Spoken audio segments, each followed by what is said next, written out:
बिस्मिल्लाहिर्रहमानिर्रहीम। अस्सलाम वालेकुम डियर स्टूडेंट्स, कैसे हैं आप सब लोग। आज हम लोग बेटे नए चैप्टर का आगाज़ करेंगे, एम्फीबियंस। ठीक है जी, आज हम एम्फीबियन स्टार्ट करेंगे। These were the first terrestrial vertebrates. ठीक है, तो कुछ बेसिक कॉन्सेप्ट्स बेटे जो मैंने इस चैप्टर में आपको बताने हैं उनको नोट डाउन कर लीजिए। फर्स्ट जो कॉन्सेप्ट है बेटे कि हम थोड़ा सा इसकी लीनिजेस के बारे में डिस्कस करेंगे कि आपके पास जैसे हमें पता था कि फ़िशेस जो थी जो कि पीरियोडिक ड्रॉट्स को झेल लेती थी, वो उन अडेप्टेशंस ने उनको प्री अडेप्टेड कर दिया फॉर लैंड। ठीक है, और वो मतलब हम उन फिशेस को जो कि ड्रॉट को रेजिस्ट कर सकती थी, हम कह सकते थे these were pre adapted vertebrates particularly for the land. अब दो लीनिजेस थी वहाँ पर। ठीक है जी, दो लीनिएजेस एंशियंट एम्फीबियंस की थी। ब्लैंक्स में अक्सर पूछ लेते हैं। एक लीनिएज ने तो आपको मॉडर्न एम्फीबियंस दे दिए, तो दूसरी लीनिएज ने क्या दे दिया, एमनियोट वर्टिब्रेट्स। एमनियोट वर्टिब्रेट्स में क्या आते हैं आपके पास, रेप्टाइल्स आ जाते हैं, बर्ड्स आ जाते हैं एंड मैमल्स आ जाते हैं। ठीक है जी, जिसमें एमनियन, कोरियन, एलेंटोज यानी कि उसके अंदर एक्स्ट्रा एम्ब्रियोनिक मेम्ब्रेन्स मौजूद होती हैं टू अवॉइड द डेसिकेशन। ठीक है जी, अब हम सेकंड पॉइंट को देख लेते हैं। सेकंड पॉइंट जो कॉन्सेप्चुअल इस चैप्टर में आपका क्लियर होने वाला है वो आपके पास इसी क्लासिफिकेशन के बारे में है कि मॉडर्न एम्फीबियंस जो हैं उनको 3 ऑर्डर्स में हम डिवाइड करते हैं जी। ठीक है, क्योंकि ये क्लास है ना, तो क्लास ऑर्डर्स में डिवाइड होती है। सबसे पहले कॉर्डेटा है, इसके अंदर स्लेमेंडर्स आ जाते हैं। फिर आपके पास जिम्नोफायाना है, इसके अंदर सिसिलियंस आ जाते हैं। एंड थर्ड वन जो कि बहुत फेमस और नोन है, दैट इज़ न्यूरा। न्यूरा के अंदर आपके पास फ्रॉग्स एंड टोड्स आ जाते हैं। थर्ड जो कॉन्सेप्ट आपका क्लियर होने वाला है या जो आप इस चैप्टर के अंदर देखेंगे डिटेल के अंदर, वो आपके पास एम्फीबियंस का लाइफस्टाइल है, इसकी अडेप्टेशंस हैं, एवोल्यूशनरी प्रेशर्स हैं। ठीक है जी, तो आपके पास एम्फीबियंस हमें पता है कि ज़्यादातर मॉइस्ट हैबिटेट से वो लिंक होते हैं, लेकिन उनकी ज़िंदगी का ज़्यादातर हिस्सा मॉइस्ट ही तो नहीं गुजरता ना। ठीक है, उनको रिप्रोडक्शन के लिए चाहिए और भी चीज़ों के लिए मॉइस्चर चाहिए, बट उनका लाइफ का अडल्ट लाइफ का काफ़ी हिस्सा लैंड के ऊपर गुजरता है। ठीक है, और यही वजह है कि उनके जो बॉडी सिस्टम्स हैं उनके अंदर बहुत सारी ऐसी अडेप्टेशंस हैं जो कि उनको हेल्प आउट करती हैं टू लिव ऑन लैंड।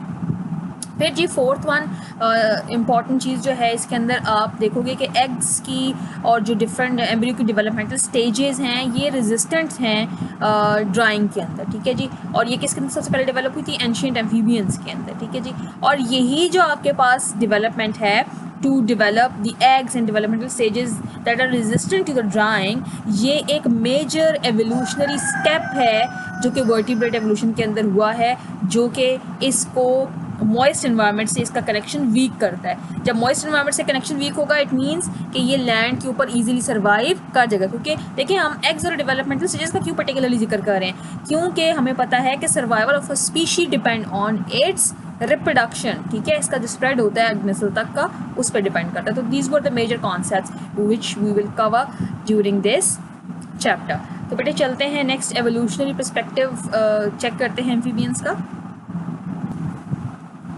जी। तो बेटे एवोल्यूशनरी पर्सपेक्टिव की हालत से सबसे पहले तो आपको ये पता होना चाहिए, अगर सपोज़ आप किसी स्ट्रीम के किनारे, नदी के किनारे आप चल फिर रहे हैं तो अचानक आपको शौक लगेगा, कोई ना कुछ छोटी मोटी चीज़ें जो है ना पानी में उछलना शुरू कर देंगी, और वो जितने आप शौक होंगे इतने वही शौक हो जाएंगी। ठीक है, और वो पानी में अपनी सेफ्टी की छलांगें मार रही होंगी। ठीक है, वो क्या चीज़ें होती हैं, फ्रॉग्स होते हैं मोस्टली। ठीक है, और इसके अलावा आप लोगों ने बरसात में, अक्सर भी बरसात आने भी वाली है, आप नोटिस भी करिएगा, या आपके पास स्प्रिंग की इवनिंग्स में भी टरा रहे होते हैं फ्रॉग्स। ठीक है, इकट्ठे हम आवाज़ होकर कोरस में।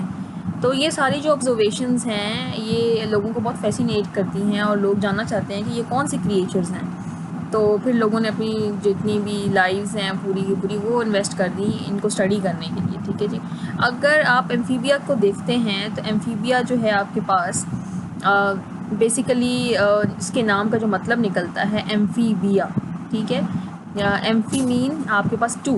ठीक है, amphibia double life, having double life. ठीक है, 2 जिंदगियाँ जिसे नाम से ज़ाहिर होती है। मोस्टली इनमें फ्रॉग्स, टोड्स, सैलमेंडर्स, सिसिलियंस आते हैं। जैसे कि क्लास के नाम से ज़ाहिर है, ये ज़िंदगी में या तो कभी पानी में होते हैं कभी लैंड में, कि डबल लाइफ गुजारते हैं, या ऐसे है कि इनकी ज़िंदगी की एक स्टेज जो होती है वो पानी में होती है और दूसरी स्टेज जो होती है वो लैंड पे होती है। ये दोनों डिस्क्रिप्शन एम्फीबियंस के ऊपर सादिक आती है, पूरी ऐसे ही है। ठीक है जी, तो यहाँ पे पूछ सकते हैं why amphibia is called amphibia. ठीक है, तो ये आप बताओगे कि या तो ये मूव बैक एंड फॉर्थ, तो दूसरा एक स्टेज या दूसरी स्टेज इनकी पानी में ज़रूर होती है। एम्फीबियंस जो हैं टेट्रापोड्स कहलाते हैं बेटे, और टेट्रापोड क्या है, ये एक नॉन टेक्सोनोमिक टर्म है। ठीक है, जो कि ऐसे तमाम वर्टिब्रेट्स जो कि फ़िशेस के अलावा तमाम जो वर्टिब्रेट्स हैं जो कि लैंड के ऊपर रहते हैं उनके लिए ये टर्म इस्तेमाल की जाती है। तो अब आ जाते हैं बेटे हम फाइलोजेनेटिक रिलेशनशिप्स के ऊपर। हमें पता है कि 250 टू 50 मिलियन ईयर्स गो, ठीक है, आपके पास 250 मिलियन ईयर्स, बल्कि गो नहीं सॉरी 250 मिलियन ईयर्स साल पहले, यानी कि इतने अरसे पहले जो है आपके पास इस ड्यूरेशन के अंदर 250 मिलियन ईयर्स की ड्यूरेशन था, इसके अंदर आपके पास एडेप्टिव वेरिएशन हुई थी एक्वेटिक एनवायरनमेंट में, जो फिशेज़ बहुत सारी उसकी डाइवर्सिटी क्रिएट हुई थी, ठीक है। लेकिन अब क्या है कि उस प्री हिस्टोरिक डाइवर्सिटी के अंदर आपके पास प्री हिस्टोरिक वाटर्स के अंदर आपके पास बहुत सारी प्रॉब्लम्स भी थे, क्योंकि देखिए जब डाइवर्सिटी किसी जगह बढ़ जाती है तो फूड की कमी हो जाती है, ठीक है, और फिर एक दूसरे को प्रीडेटर्स भी शिकार करते हैं बहुत ज़्यादा, तो लाइफ के लिए कंपटीशन बढ़ जाता है वहाँ पे। तो यही वहाँ पे भी हुआ था। फिर लैंड के ऊपर अगर सिचुएशन उस टाइम देखी जाती तो लैंड के ऊपर क्या सिचुएशन थी, लैंड के ऊपर आपके पास कोई वर्टिब्रेट्स प्रेजेंट नहीं थे, फ्री था, यानी कोई फूड कंपटीशन नहीं था, सर्वाइवल कंपटीशन नहीं था। दूसरी बात यह है कि बहुत ज़्यादा हुए तो आर्थ्रोपोड्स थे जो कि फ़ूड के तौर पे इस्तेमाल किए जा सकते थे, तो अबंडेंस ऑफ फूड था, एब्सेंस ऑफ कंपटीशन था एंड एब्सेंस ऑफ प्रीडेटर था, ठीक है, फ्री फ्रॉम प्रीडेटर, ना जान का ख़तरा हो, ठीक है, ना आपको खुराक के लिए जद्दोजहद करनी पड़े, खुराक भी वाफिर मिकदार में हो, तो वो जगह एक जन्नत ही तस्वर होगी ना। तो अडेप्टेशंस करके ही लैंड एक परफेक्ट उनके लिए रहने की जगह थी, ठीक है। तो आपके पास जो है जितने भी एनिमल्स हैं मोस्टली जो लैंड पे होते हैं, तो या फिशेस का हम जिक्र कर लेते हैं जो किनारों पे रहती थी, लंग्स डेवलप कर लिए ब्रीदिंग के लिए और मस्कुलर फिन्स डेवलप कर लिए, ठीक है, ताकि मड में तैरती फिरें। और क्या था, उनको किनारों पे बहुत ज़्यादा फूड आर्थ्रोपोड्स वगैरह भी मिल जाते थे और उनको कोई भी ख़तरा नहीं था किससे, प्रीडेटर से, ठीक है जी। और एक और इम्पॉर्टेंट बात कि जो मेजर कंपोनेंट है आपके पास एम्फीबियन की डाइट का, वो क्या है, आर्थ्रोपोड्स, ठीक है बेटे। तो ये एक इस लिहाज से आपको ये भी पता होना चाहिए कि जैसे अभी बहुत ज़्यादा एसिड रेन है या बहुत ज़्यादा इस तरीके से आपको पता है कि वाटर बॉडीज़ ख़त्म हो रही हैं दुनिया में, इनका हैबिटेट ख़त्म हो रहा है, तो एम्फीबियंस भी ख़त्म हो रहे हैं। तो आप कहेंगे मैम एम्फीबियंस का तो कोई फ़ायदा नहीं है, ख़त्म भेजने से कोई बात नहीं, ऐसा नहीं है। कुदरत के कारखाने में कोई चीज़ कमी नहीं है, इकोसिस्टम के अंदर आप देखें उनका बहुत इंपॉर्टेंट और मेजर रोल है। ये जो आप लोगों के मॉस्किटोज़ वगैरह होते हैं पानी में, उसके लावीज़ को ये ख़त्म कर रहा होता है, फिर इसके अलावा बहुत सारे आर्थ्रोपोड्स को ख़त्म कर रहा होता है। जब ये ख़त्म हो जाएगा तो वो उनका नंबर बहुत ज़्यादा हो जाएगा, वो बहुत डिजीज़, आपको पता है ना, वेक्टर्स भी हैं और भी बहुत सारी प्रॉब्लम्स हैं। ये तो एक जनरल मैंने आपको एक एस्पेक्ट बता दिया, तो इस तरीके से बहुत सारे एस्पेक्ट्स हैं जी। तो बेटे फाइलोजेनेटिक्स के अंदर हम मज़ीद आगे बढ़ते हैं। तो जो आपके पास इस चैप्टर के अंदर हम डिटेल देखेंगे वो आपके पास देखेंगे एम्फीबियन की ओरिजिन की एंशियंट साइकोप्टेरिजन से। और आपके पास दो तरह की अडेप्टेशंस हुई हैं इसके अंदर, पहले तो अडेप्टिव रेडिएशन हुई है, ठीक है, और दूसरी इसके पास कन्वर्जन एंड पैरेलल एवोल्यूशन हुआ है, ठीक है जी। तो आपके पास जो अडेप्टिव रेडिएशन थी उसके नतीजे में बहुत ज़्यादा वैरायटी प्रोड्यूस हो गई है जो आपके पास अभी भी मौजूद है, ठीक है, एम्फीबियंस की। और बाद में जो क्या हुआ है, कन्वर्जेंट और पैरेलल एवोल्यूशन हुआ है, और जिसके बाद बहुत ज़्यादा एक्सटिंक्शन भी हुई थी, ठीक है, उसकी वजह से, यानी कन्वर्जेंट पैरेलल एवोल्यूशन की वजह से और एक्सटिंक्शन की वजह से बहुत सारे जो एवोल्यूशनरी पाथवे से वो गुडमड हो गया, आपस में मिक्सअप हो गए। इसी वजह से आज कोई भी यकीन से नहीं कह सकता कि कौन सा एक ऐसा ऑर्गेनिज़म था जो कि पहला एम्फीबियन कहलाया जा सकता है। लेकिन अगर हम लिम्स वगैरह के, यानी उनके बाजुओं टांगों वगैरह के स्ट्रक्चर्स, स्कल्स के स्ट्रक्चर और टीथ को ज़रा कंपेयर करें तो जो हमें फॉसिल्स मिलते हैं उनमें से एक जो ऑर्गेनिज़म है फॉसिल के हिसाब से भी, और अगर जो मॉडर्न है उनके साथ कंपेयर करके, दैट इज़ इक्थियोस्टेजा। इक्थियोस्टेजा जो है ना, वो कहते हैं कि probably similar to the earliest amphibians, के हो सकता है ये एम्फीबियंस जो शुरू में वजूद में आए हैं तो ये उससे मिलता जुलता हो। तो अगर हम लीनेजेस की बात करते हैं तो दो लीनेजेस जो हैं एम्फीबियंस की हमारे पास, वो लेट डिमोनियन में और अर्ली कार्बोनिफेरस पीरियड के अंदर जो है ना वो वजूद में आई, जिसमें जो स्कल था उसका पोस्टीरियर पोर्शन और जो उसका रूफ था वो आपस में अटैच हो गया, यानी स्कल की फॉर्मेशन प्रॉपर एम्फीबियंस की है वो बनना शुरू हुई, ठीक है। तो इनमें से जो एक lineage that is called amniote lineage, दूसरी जो है वो non amniote lineage. Amniote lineage में तो हम पता है कि आपके पास बर्ड्स, रेप्टाइल्स, मैमल्स आते हैं। नॉन एमनियोट्स में जितने भी मॉडर्न आपके पास एम्फीबियंस के तीनों ऑर्डर्स हैं, ठीक है, वो आ जाते हैं। अब सवाल ये पैदा होता है कि जो आपके पास एमनियोट रीजन लीनियज है ये कब हुई थी, आपके पास फ्लरिश हुई थी और कब इसकी एक्सटेंशन हुई थी। तो आपके पास ये जो है आपको पता ही है कि कार्बोनिफेरस के स्टार्ट में ये हुई थी या लेट डिमोनियन में स्टार्ट हुई थी, और ये ख़त्म कब हुई है, एक्सटेंशन इसकी तकरीबन आपके पास हो गई है कार्बोनिफेरस के एंड पे, लेट कार्बोनिफेरस पीरियड के अंदर, ठीक है। और इसमें क्या था, नाम से ज़ाहिर है एमनियोट लीनियज, तो इसमें एमनियोटिक एग्स प्रेजेंट होंगे, ठीक है। जो कि डेसिकेशन से बचाएंगे। फिर लेटर ऑन जो है एक सेकंड लीनिएज भी थी जिसको हमने नॉन एमनियोटिक का नाम दिया है, जो कि जुरासिक पीरियड के अंदर फ्लरिश हुई है, ठीक है, और ज़्यादातर ये एक्सटिंक्ट हो चुकी है, लेकिन इसमें 3 जो हैं ऑर्डर्स वो अभी तक लिविंग हैं, ठीक है। इन्हीं 3 ऑर्डर्स की हम ज़रा डिटेल देख लेते हैं थोड़ी सी क्लासिफिकेशन के अंदर। जी तो बेटे इसकी जनरली हम क्लासिफिकेशन देखने वाले हैं, classification of the living amphibians, ठीक है जी। सबसे पहले हम इसमें देख लेते हैं क्लास एम्फीबिया के जो जनरल कैरेक्टरिस्टिक्स हैं। इसकी स्किन जो होती है बेटे इसमें म्यूकस लाइक सिक्रेशंस होती हैं, म्यूकॉइड सिक्रेशंस होती हैं, और इसके अंदर स्केल्स नहीं होते, epidermal scales are absent, feathers भी नहीं होते और हेयर्स भी नहीं होते। लार्वी जो इसका है वो एक्वाटिक होता है, जो कि मेटामॉर्फोसिस के बाद अडल्ट में कन्वर्ट होता है, ठीक है। और फोर्थ वन क्या है, 2 इसमें एट्रियल चैम्बर्स होते हैं हार्ट के अंदर, ठीक है। और इसके अलावा क्या है, एक सर्वाइकल और दूसरी आपके पास सैक्रल वर्टिब्री मौजूद होती है। अब आ जाते हैं इनको हम कितनी ऑर्डर्स में डिवाइड करते हैं, तो 3 ऑर्डर्स में बेटे, order Caudata, order Gymnophiona and order Anura. Order Caudata जो है आपके पास इसमें लॉन्ग टेल होती है, ठीक है, और इसमें 2 पेयर्स ऑफ लिम्स होते हैं, ठीक है। इसमें मिडल ईयर एब्सेंट होता है, और इसकी एग्जांपल्स में आपके पास आ जाते हैं सैलमेंडर्स एंड न्यूविड्स। और जिम्नोफायोना को अगर आप देखें, लंबे होते हैं, लॉन्ग होते हैं, बाजू के नहीं होते, लिम्बलेस होते हैं, और इनकी बॉडी जो है ना वो एन्यूलर ग्रूव्स की वजह से सेगमेंटेड फील होती है, ठीक है। और आपके पास स्पेशलाइज्ड होते हैं फॉर बरोइंग, जिस तरह वर्म लाइक होते हैं ना, ठीक है। और इसकी जो टेल होती है वो शॉर्ट होती है और पॉइंटेड होती है, और इसमें जो लेफ़्ट लंग है वो रूडिमेंट्री होता है, ठीक है, यानी वो डेवलपमेंट जो है ना वो डेवलप नहीं हुआ होता, रूडिमेंट्री है, या वो डेवलपमेंट उसकी ख़त्म हो गई थी। तो एग्जांपल्स में देते हैं बेटे आपके पास सिसिलियंस, ये वर्म लाइक होते हैं, ठीक है। अब आ जाते हैं ऑर्डर न्यूरा, जिससे आप वाकिफ़ हैं, जिसमें टोड और फ्रॉग्स आते थे। अब इसमें क्या है, आपके पास टेल लेस होता है, दुम नहीं होती, ठीक है। और इसके जो हाइंड लिम्स होते हैं वो इलोंगेटेड, पिछले वाले लंबे होते हैं, आपको पता है, आप लोगों ने एफएससी में पढ़ा भी था, जंपिंग एंड स्विमिंग के लिए इस्तेमाल होते हैं। इसके अलावा इसमें 5 to 9 प्री सैक्रल वर्टिब्रीज होती हैं, जिनके ट्रांसवर्स प्रोसेस होते हैं, लेकिन पहली 2 के नहीं होते, ठीक है। और पोस्ट सैक्रल वर्टिब्री जो होती है वो फ्यूज़ हो जाते हैं into a rod like structure जिसको कॉल्ड यूरोस्टाइल, एंड टिम्पेनम भी होती है, और लेरिंक्स भी बहुत अच्छा डेवलप होता है, ये फिर जो वॉइस इनका होता है ना वोकलिंग, उसमें हेल्प करता है। और आपके पास क्या है, इसकी एग्जांपल्स में आपके पास आ जाते हैं बेटे फ्रॉग्स एंड टोड्स।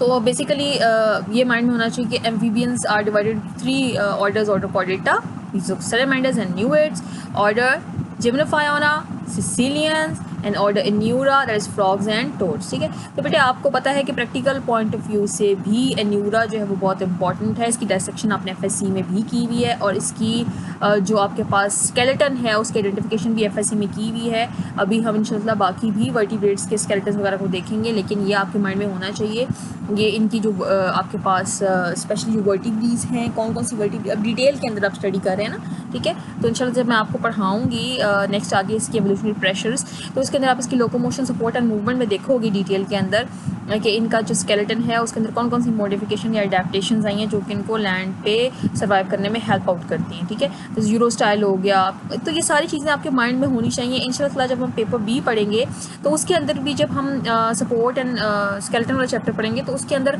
हम लोग आपस में कंपेयर करेंगे ग्रुप्स को, ठीक है। आप फिशेस को देखोगे, उसको कंपेयर करोगे, आप एम्फीबियंस को, फिर आप रेप्टाइल्स को, बर्ड्स एंड देन मैमल्स। तो अब आपने 1 by 1 इसकी डिटेल इसके एनवायरमेंट के अकॉर्डिंगली पढ़ रही है, तो वहाँ पे कंपैरिजन इंशाल्लाह आसान हो जाएगा। और प्रैक्टिकल में भी यही चीज़ आती है, ठीक है।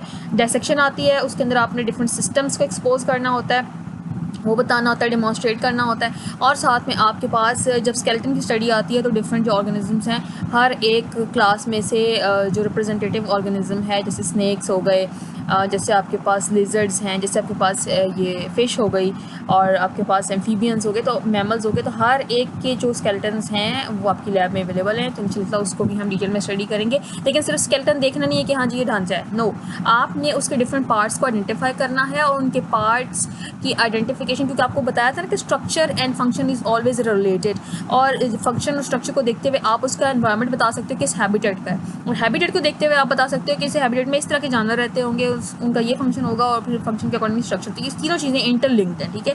और ये तीनों चीज़ें जब आप कोई भी चीज़ पढ़ते हो बायो के अंदर, तो तीनों चीज़ों को आपने लिंक करके ही पढ़ना है। तो क्रॉस क्वेश्चनिंग में किसी तरीके से भी पूछा जा सकता है। तो थोड़ी सी डिटेल्स देख लेते हैं इन तीनों ऑर्डर्स की 1 by 1। जी तो बेटे सबसे पहले देख लेते हैं ऑर्डर क्वाड्रेटा, नाम से जिससे ज़ाहिर हो रहा है, क्वाड्रा मीन टेल, ठीक है बेटे। तो टेल बियरिंग जो आपके पास जितने भी एम्फीबियंस हैं मोस्टली वो आपके पास सैलमेंडर्स हैं मोस्टली, ठीक है। और आपके पास इनके अंदर पूरी लाइफ के अंदर टेल मौजूद होती है और आपके पास 2 पेयर्स ऑफ लेग्स मौजूद होते हैं, ठीक है। और मोस्टली स्पेशलाइज नहीं होते, अनस्पेशलाइज्ड होते हैं। अच्छा, अगर देखा जाए तो तकरीबन 350 स्पीशीज़ हैं अभी तक सैलमेंडर्स की डिस्क्राइब हो चुकी हैं, जिनमें से 115 जो है सिर्फ नॉर्थ अमेरिका के अंदर ही पाई जाती हैं। और अगर इनके हैबिटेट को देखा जाए तो मोस्टली ये बेटे रहते हैं moist floor of the forest litre, यानी कि जो पत्ते वगैरह नीचे गिर जाते हैं, जो जंगल में नीचे जो फर्श सा होता है उसके ऊपर होते हैं, ठीक है। और इसका लार्वा जो होता है वो एक्वाटिक होता है। लेकिन कुछ फैमिलीज जो है इसकी केव्स में भी रहती हैं। यहाँ क्यों केव्स में इनको आइडियल इन्वायरमेंट मिलता है, क्योंकि वहाँ पे constant temperature and moisture condition रहती है।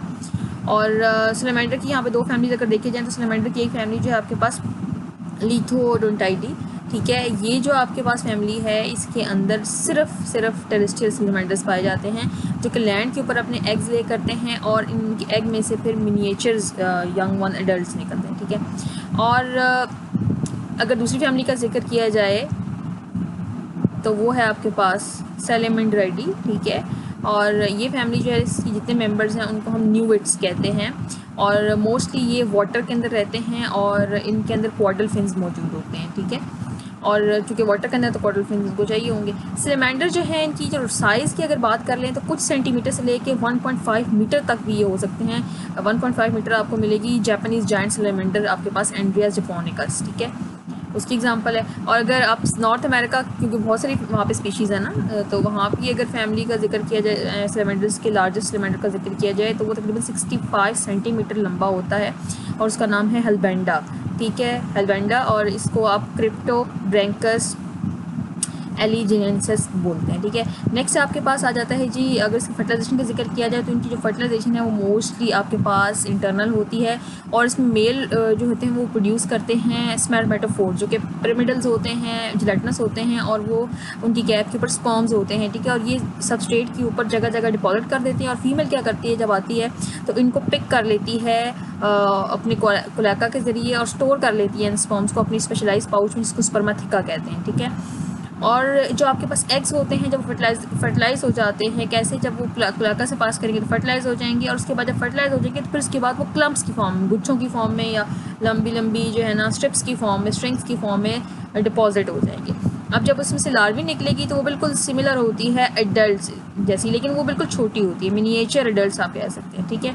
और आपके पास उनमें कौन कौन सी प्रॉपर्टीज़ हैं, एक्सटर्नल गिल्स हैं, आपके पास टेल फिन है, लार्वल डेंटिशन होती है और रूडिमेंट्री टंग होती है। अच्छा, लार्वल स्टेज जो है आपके पास वो यूजुअली मेटामॉर्फोस कर जाती है इनटू टेरेस्ट्रियल एडल्ट, लेकिन आपके पास कुछ सैलमेंडर्स के अंदर इनकम्प्लीट मेटामॉर्फोसिस होती है और मोस्टली वो पीडोमॉर्फिक होते हैं, यानी कि उनके अंदर सेक्शुअल मैच्योरिटी वो पहले आ जाती है, लार्वल कैरेक्टरिस्टिक्स के मौजूद होते हुए ही सेक्शुअल मैच्योरिटी आ जाती है। और एग्जांपल में आपके पास नेक्चरस की एग्जांपल आ जाती है, ठीक है। तो ये बेटे एक जनरलाइज्ड वे था जिसके अंदर हमने डिस्कस कर लिया, मोटी मोटी बातें आपको बता दी कि ऑर्डर कोऑर्डिनेटा के अंदर सैलमेंडर्स हैं, ठीक है, इनकी स्पीशी नंबर बता दिया, डिफरेंट लोकेशन हैबिटेट्स बता दिए और डिफरेंट 2 फैमिलीज हमने डिस्कस कर ली, लार्जेस्ट भी डिस्कस कर लिया आपके पास 2 सैलमेंडर्स, और इसकी फर्टिलाइजेशन को डिटेल में देख लिया और इसके डेवलपमेंटल स्टेजेस को हमने डिस्कस कर लिया। अब नेक्स्ट ऑर्डर की तरफ चलते हैं जी। तो नेक्स्ट ऑर्डर है हमारा जिम्नोफायोना। जिम्नोफायोना जैसे नेम से जाहिर है आपके पास बेटे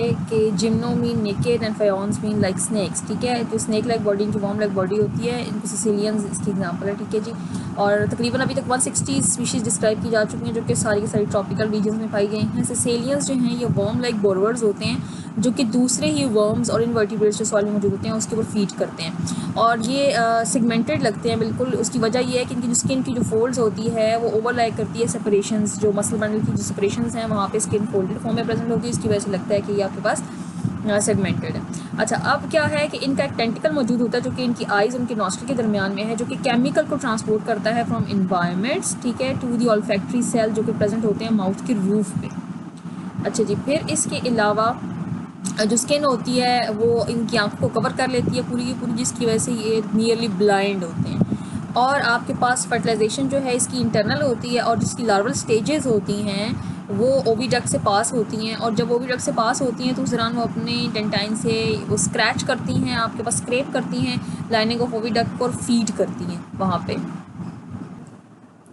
जी, तो बेटे फीटल टीथ से वो फीड कर रहे थे, ठीक है, ओविडक्ट्स को, और फिर उसके बाद इमर्ज हो जाते हैं from females as miniature adults. कुछ सिसिलियंस जो हैं वो एग ले करते हैं, जो कि डेवलप होते हैं या तो एक्वेटिक लार्वी के अंदर या फिर वो डेवलप होते हैं लैंड के अंदर। नेक्स्ट आपके पास ऑर्डर है बेटे, दैट इज़ न्यूरा, जिनको हम सिलियंशिया भी कहते हैं। नाम से ज़रा a neura, a mean without, neura mean tail, ठीक है, और मीन टेल, और ए न्यूरा यानी कि आपके पास विदाउट टेल, या इनको सिलेंशिया भी कहते हैं। अच्छा, अब इसकी तकरीबन 3500 स्पीशीज़ डिस्कवर हो चुकी हैं, फ्रॉग्स और टोड्स हैं मोस्टली इसके अंदर, और ये आपके पास मॉइस्ट इन्वायरमेंट्स में रहते हैं except from some high latitude और सम ओशनिक आइलैंड्स। कुछ जो हैं आपके पास ड्राई डेजर्ट्स में भी होते हैं। इनकी जो एडल्ट्स है उसके अंदर टेल नहीं होती, और आपके पास जो इसके कॉर्डल वर्टिब्रेट्स होते हैं, टेल वाले जो वर्टिब्रा होते हैं वो रॉड लाइक स्ट्रक्चर के अंदर मॉडिफाई हो जाते हैं, जिसको हम यूरो स्टाइल बोलते हैं। और उसके जो हाइंड लिम्स होते हैं वो लंबे और स्ट्रॉन्गर और मस्कुलर होते हैं, और उसके जो फीट होते हैं उनके दरमियान मेम्ब्रेन होती है, वेब फीट होते हैं। अच्छा, जिसकी वजह से ये जंपिंग और इसको ना वेब फीट की वजह से, सॉरी, स्ट्रॉन्ग लिम्स की वजह से जंपिंग और वेब फीट की वजह से तैरने स्विमिंग में हेल्प होती है।